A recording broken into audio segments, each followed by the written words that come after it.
नमस्कार दोस्तों, मेरा नाम है रितेश और मेरे चैनल पे आपका स्वागत है। दोस्तों, आज है ट्यूसडे यानी कि रिव्यू ऑन रिक्वेस्ट का दिन और अपने दोस्त जावेद खान जी के रिक्वेस्ट पे आज मैं एक सीरीज़ का रिव्यू करूंगा।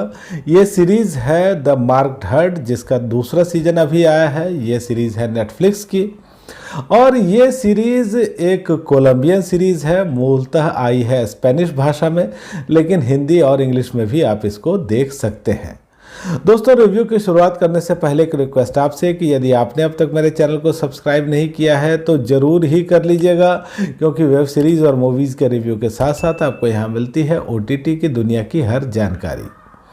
तो दोस्तों, सीज़न 2 की जो कहानी है वो वहीं से शुरू होती है जहां सीज़न 1 में ख़त्म हुई थी और हमने देखा था कि कैमिला ने अपनी मौत का एक झूठा नाटक रचा था।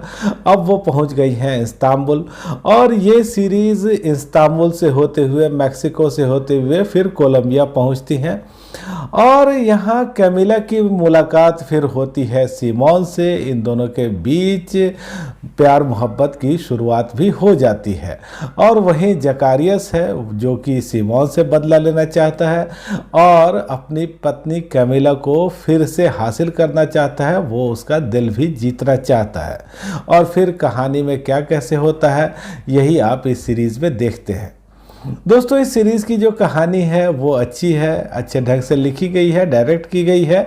हालांकि यहाँ स्क्रीन प्ले में कुछ कमियां जरूर दिखती है और ये जो स्क्रीन प्ले है थोड़ा लंबा भी दिखता है, लेकिन इस सीरीज़ में कुछ थ्रिल है, कुछ एक्शन भी है, ट्विस्ट और टर्न अच्छे हैं, तो ये सब देखना हमको अच्छा लगता है। इसके अलावा दोस्तों, यहाँ एक हाइस्ट रखी गई है, एक पॉलिटिकल कॉन्स्पिरेसी रखी गई है और इस कहानी के जो मूल में है ऑर्गन ट्रैफिकिंग, वो तो है ही।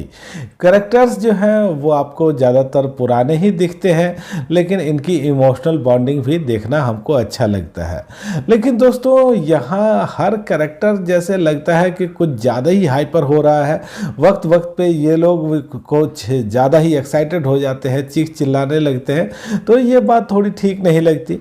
और इसके अलावा इस सीरीज़ की जो सबसे बड़ी कमी है वो ये कि ये काफ़ी लंबी है। दृश्य काफ़ी लंबे लंबे हैं, काफ़ी खींचे हुए से लगते हैं और इसकी वजह से इस सीरीज़ को देखने का जो हमारा एक्सपीरियंस है वो थोड़ा ख़राब होता है।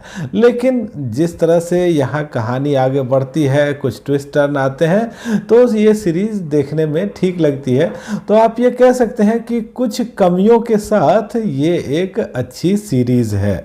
और यहाँ देखिए, अंत में एक ज़बरदस्त हृदय परिवर्तन हमको देखने को मिलता है। एक आदमी है जो बिल्कुल ही बदल गया है, अचानक ही वो एकदम कहिए कि सन्यासी बन गया है, साधु संत बन गया है, उसके अंदर दया ममता जग गई है। तो ये कुछ ज़्यादा ही ड्रामा लगता है। इसके अलावा यहाँ बहुत सारे दृश्य ऐसे हैं जिसमें मेलोड्रामा भरपूर है, तो ये सब चीज़ें हैं जिसको थोड़ा अवॉइड किया जा सकता था। और दोस्तों देखिए, अगर एक्टिंग के हिसाब से देखें तो ज़्यादातर कलाकारों ने अपना काम ठीक ही किया है। प्रोडक्शन वैल्यू जो है वो ठीक है। आए हैं 10 एपिसोड, जो कि इसकी सबसे बुरी बात है। एपिसोड थोड़े कम हो सकते थे और ये एपिसोड है 40 से 50 मिनट तक। इसमें सेक्स, न्यूडिटी, गाली गलौज, वायलेंस, बहुत सारी चीज़ें ऐसी हैं जो फैमिली और बच्चों के साथ देखने लायक नहीं है।